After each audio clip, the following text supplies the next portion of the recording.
ഞാനുണ്ടല്ലോ 2 ദിവസമായിട്ട് വീഡിയോ ഇടാറില്ല കേട്ടോ.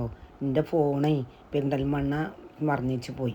അതെവിടെ ഞങ്ങളെ വീട്ടിൽ നിന്ന് 50 കിലോമീറ്റർ അപ്പുറത്താട്ടോ ഈ പെരിന്തൽമണ്ണ ഇരിക്കുന്ന സ്ഥലം. ഇതുണ്ടല്ലോ ശനിയാഴ്ച കേട്ടോ ഞാൻ ഹോസ്പിറ്റലിലേക്ക് പോയത് പനിങ്ങത്ത് ഫോണ് കിട്ടിയിട്ടോ. അപ്പോൾ ആ കഥയാണ് ഇപ്പോൾ ഞാൻ പറയാൻ പോണത്. എന്താണെന്ന് പറയുക, ഭയങ്കര സന്തോഷമായി എനിക്ക്. കാരണം എൻ്റെ ഏറ്റവും വിലപ്പെട്ടൊരു ഫോണായിരുന്നു. കാരണം ആ ഫോണിലാട്ടോ ഞാൻ വീഡിയോ എടുക്കൽ, യൂട്യൂബിൽ വീഡിയോ എടുക്കൽ ഇടലൊക്കെ. ഇനിയിപ്പോൾ വീഡിയോ ഇടാനൊക്കെ എന്താ ചെയ്യാച്ചിട്ടിരിക്കുന്നു കേട്ടോ. ആകെ വിഷമത്തിലായിരുന്നു ഞാൻ.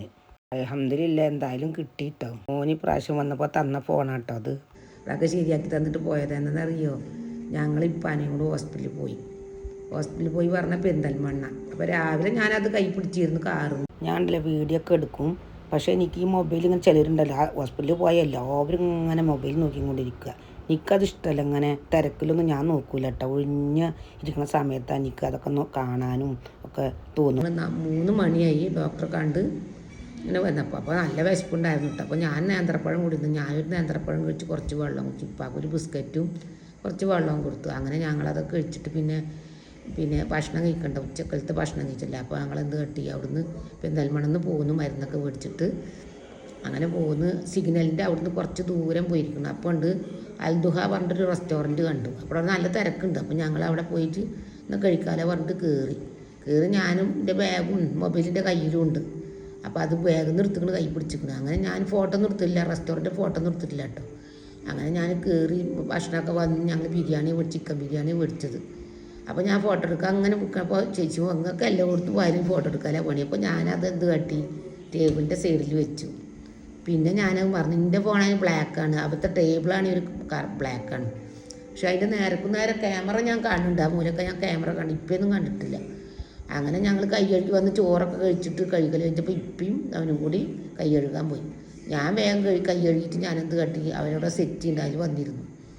അപ്പോൾ ഈ അൽദുഹ റെസ്റ്റോറൻറ്റിൻ്റെ ഓണറാണ് തോന്നുന്നു കേട്ടോ. ഒരു ഫോട്ടോ കാണുന്നു മൂപ്പര് എന്താ പറയുക, ഈ മന്തിയുടെ ഫോട്ടോ ഇത് പിടിച്ചിട്ടേ ഒരു പിക്ചറൊക്കെ കണ്ട്. അപ്പോൾ ആ ആളന്നെയാണ് അവിടെ ഇരിക്കണത്, അവിടെ കൗണ്ടറിൽ ഇരിക്കണത്. അപ്പോൾ ഞാനിങ്ങനെ നോക്കി, ഈ ഫോട്ടോത്തെ ആളെന്നല്ലേ ഇപ്പോൾ ഇരിക്കണത് പറഞ്ഞിട്ട് ഞാൻ കുറേ നേരം നോക്കി. പിന്നെ അവിടെ എഴുതി വെച്ചിട്ടുണ്ട് സ്വർണ്ണാഭരണങ്ങളോ എന്തെങ്കിലും പോയിട്ട് ഞങ്ങൾ ഉത്തരവാദികളല്ല. അതൊക്കെ ഞാൻ വായിച്ചു കേട്ടോ. ഇവർ വരാൻ നേരം ആ സെറ്റിലിരുന്ന് വായിച്ചു. അങ്ങനെ വായിച്ച് പിന്നെ ഇവർ വന്നപ്പോൾ ഞാൻ അങ്ങനെ കാറ് കയറിയിട്ട് പോന്നു. അപ്പോഴും മൊബൈലിൻ്റെ ഓർമ്മയില്ല. പക്ഷേ കുറേ കഴിഞ്ഞ് ഞങ്ങളെന്നാ ചെറുപ്പശ്ശേരി കൂടെ പോയ ഭയങ്കര റോഡിൽ ഭയങ്കര എന്താണ് പറയുക, റോഡ് പണി ആരും പോകാൻ പറ്റില്ല. അപ്പോൾ ഞങ്ങൾ അടക്കാപ്പുത്തൂർ പോയി ചെറുപ്പശ്ശേരി എത്തും. പിന്നെ അങ്ങനെ പെരിന്തൽമണ്ണക്ക് പോകാറ്, അവിടെ ഹൈവേ ഉണ്ട്. അപ്പോൾ വേഗം എത്തും ചെയ്യും, കുറേ ദൂരമൊക്കെ ഉണ്ട്. എന്നാലും വെള്ളച്ചിട്ട് പോയി. അങ്ങനെ അവിടെ തിരിച്ചു വരുമ്പോഴല്ലേ ഇതുണ്ടായി. ഞങ്ങളെത്തി എന്ത് കാട്ടി, എവിടെ നിന്ന് എത്തിയിരുന്നത് നമ്മൾ അമ്പലപ്പാറ എത്തി ഞങ്ങൾ. അപ്പോൾ ഞാനിക്ക് ഫോണിൻ്റെ അപ്പോൾ എൻ്റെ വിചാരം രാവിലെ കുറച്ച് നേരം കാറിലിരുന്ന് നോക്കിയിരുന്നു. അപ്പോഴത്തെ ഓർമ്മയാണ്. അപ്പോൾ കയ്യിൽ നിന്ന് വീണ് പോയിക്കാന്ന് വിചാരിച്ചു. ഞാനെന്ത് കാട്ടി കുറേ നേരം നോക്കി, അപ്പോൾ കാണാനില്ല. അപ്പം എടാ ഇഷ്മോനെ എന്നാൽ നോക്കിയേക്കടാ ഈ ഫോൺ അവിടെ ഉണ്ടോ നോക്കിയേക്ക് പറഞ്ഞു. അപ്പോൾ ഇവനെ അടിച്ചു നോക്കുമ്പോൾ ഫോണ് ഇത് റേഞ്ചില്ലായിട്ട് കിട്ടണില്ല. അങ്ങനെ പിന്നെ കുറച്ച് കൊണ്ട് പിന്നെയും അടിച്ചു നോക്കുമ്പോൾ സൗണ്ട് വരുന്നില്ല. പിന്നെ കുറേ കഴിഞ്ഞപ്പോൾ ഉണ്ട് പിന്നെ റേഞ്ച് വന്നപ്പോൾ പോയി. അപ്പോൾ ഉണ്ട് ഹോട്ടലുകാരെ വിളിക്കണം. എൻ്റെ ഫോണ് മൂപ്പരെടുത്തിരിക്കണത് അവിടുത്തെ ഈ അൽദുഹ റെസ്റ്റോറൻറ്റിൻ്റെ ഓണറാണ്. ഞാൻ പറഞ്ഞില്ല അവിടെ ഇരിക്കുന്നുണ്ടെന്ന് അവരെടുത്തിക്കണം. എന്നിട്ട് പറഞ്ഞു നിങ്ങളെ ഫോണാലേ ഇവിടെ മറന്നു വെച്ചിരിക്കണം. അപ്പോൾ സമയം എത്രയായി, 4:30 മണിയായി. പിന്നെ എന്താണെന്നറിയാം, വീടെത്താനും വായിക്കണ്. പിന്നെ തിരിച്ചു പോകുക പറഞ്ഞാൽ ബുദ്ധിമുട്ടില്ല. 4:30 മണിക്ക് ഞാൻ അവിടുന്ന് പോയ രാത്രി അവിടെ എത്തുമ്പോഴത്തേന് ഏതായാലും ഇന്ന് നിങ്ങൾ മൊബൈൽ കാണണ്ടെന്ന് പറഞ്ഞു. അങ്ങനെ അന്ന് രാത്രി അവിടെ തന്നെ കേട്ടോ. അപ്പോൾ കുറേ കോളുകൾ വന്നിട്ടുണ്ട്. ഓരോരുത്തരുടെ മെസ്സേജ് അയക്കണ്, ഓരോരുത്തർ കോൾ. എനിക്ക് നിറയെ കോൾ. എൻ്റെ കുട്ടികളൊക്കെ വിളിക്കും, രാത്രിയല്ലേ വിളിക്കുക. അപ്പം എൻ്റെ അനിയത്തി വിളിച്ചിക്കണ്, എൻ്റെ മോളും വിളിച്ചിക്കണേ. ഫോൺ അവിടേക്കാണ് പോണത്. എന്നിട്ട് ഞാൻ വിളിച്ചപ്പോൾ ഞാൻ പറഞ്ഞു രാവിലെ ഉണ്ടാവുക വെച്ചപ്പോൾ ഞാൻ 7 മണിക്ക് രാവിലെ ഫസ്റ്റ് ഒരു ബസ് ഉണ്ട് ഇവിടെ 7 മണി, അവിടുന്ന് പോകാമെന്നും വിചാരിച്ചിട്ട് അങ്ങനെ വിളിച്ച് ഞാൻ. അപ്പോൾ ഞാൻ പറഞ്ഞു ഞാൻ രാവിലെ 7 മണിക്ക്. അപ്പോൾ അവർ പറയുകയാണ് 7 മണിക്കും തുറക്കില്ല, ഞങ്ങൾ 11:30 12 മണിക്കാണ് തുറക്കുള്ളൂ. അവിടെ ചായ കാപ്പി അങ്ങനെയുള്ള സാധനങ്ങളൊന്നും വിൽക്കണില്ല. വെറും ഭക്ഷണങ്ങൾ, ചോറ്, മന്തി, ബിരിയാണി അങ്ങനെയുള്ള സാധനങ്ങൾ മാത്രമേ.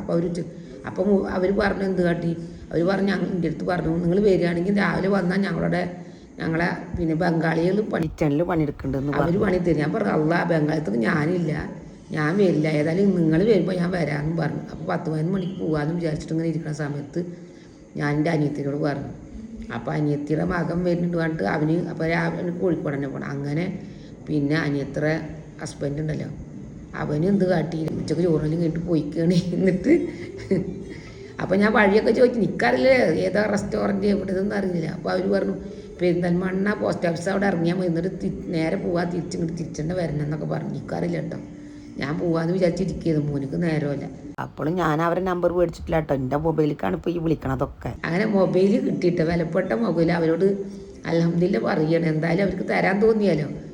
എന്താണെന്നറിയാം, അവർ ക്ലീൻ ചെയ്യുമ്പോൾ അത്ര കിട്ടിക്കണത്. അപ്പോൾ അവർ ഓണർത്ത് കൊടുക്കുകയാണ്, അങ്ങനെ കിട്ടിക്കുകയാണ്.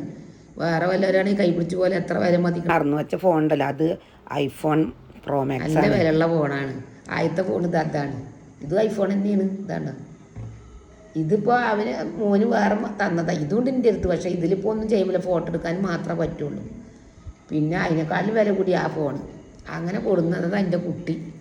എന്തായാലും പോയി എന്ന് വിചാരിച്ച സാധനം തിരിച്ചു കിട്ടി. അപ്പോൾ ഓരോരുത്തർ പറയാം നിങ്ങൾക്ക് ഭാഗ്യമുണ്ട് എന്തായാലും, ചിലവരാണെങ്കിൽ തരും തന്നെയല്ല ഫോൺ നിന്ന്. അത് ശരി തന്നെയാണ്, എനിക്ക് ഭാഗ്യമുണ്ട് എന്തായാലും. എൻ്റെ മുതലൊന്നും അങ്ങനെ പോവില്ല, ഞാൻ അങ്ങനെ ചെയ്യുന്ന ആളല്ല. അതുകൊണ്ട് പിന്നെ പഠിച്ചവന് എനിക്ക് എന്തായാലും അൽഹംദുലില്ലാ അള്ളാഹുവിനോട് സ്തുതി പറയുകയാണ്. അപ്പോൾ അത് നിങ്ങളടുത്ത് കൂടി ഒന്ന് പറയാലോ എന്ന് വിചാരിച്ച് പറയുക കേട്ടോ. അപ്പോൾ എല്ലാവർക്കും സന്തോഷം. ഞാൻ ഓരോരുത്തർ പറഞ്ഞേ, ഓരോരുത്തർ മെസ്സേജ് ഇങ്ങനെ അയച്ചിക്കാൻ കുറേ മെസ്സേജുകൾ വന്നു. അപ്പോൾ ഞാൻ പറഞ്ഞു എൻ്റെ ഫോണിൻ്റെ ക്ലാസ്സിലത്തെ ഒരു കുട്ടീൻ്റെ ശ്രീദേവി പറഞ്ഞ അവൾ മെസ്സേജ് അയച്ചിരിക്കണം. അപ്പോൾ ഞാൻ എൻ്റെ ഫോണ് പോയിട്ട് ഞാൻ ആകെ ടെൻഷനിലിരിക്കുന്നു. ഇപ്പോൾ അതാ കിട്ടിയിട്ട് അപ്പോൾ ഞാൻ ഓരോരുത്തരും മെസ്സേജ്, അപ്പോൾ അനിയത്ര മകൾ, അപ്പോൾ അവരോടൊക്കെ ഞാൻ പറഞ്ഞപ്പോൾ അവ എന്നാലും ഭാഗ്യമുണ്ട് ഫോണ് കിട്ടിയില്ലേന്ന്. അപ്പോൾ അത് നിങ്ങളോട് കൂടി പറയാം കേട്ടോ. അപ്പോൾ എത്രയുള്ള എത്തിട്ടോ അന്നത്തെ വീഡിയോ എല്ലാവർക്കും ഇഷ്ടപ്പെടുന്നു വിചാരിക്കുന്നു. മോതിരം കിട്ടിയ പോലെ എന്തായാലും എൻ്റെ ഫോണും കിട്ടിയിട്ടാ. പെരിന്തൽമണ്ണ പോയിട്ട് കിട്ടുക പറഞ്ഞാൽ അതൊരു ഭയങ്കര അതിശയമല്ലേ. അത് ഹോട്ടലിൽ എത്ര ആൾക്കാർ കയറി ഇറങ്ങണതാ. അപ്പോൾ നല്ല ഭാഗ്യമല്ലേ എനിക്ക്. എന്തായാലും പഠിച്ചവൻ കാക്കട്ടെ എല്ലാവരും അല്ലേ.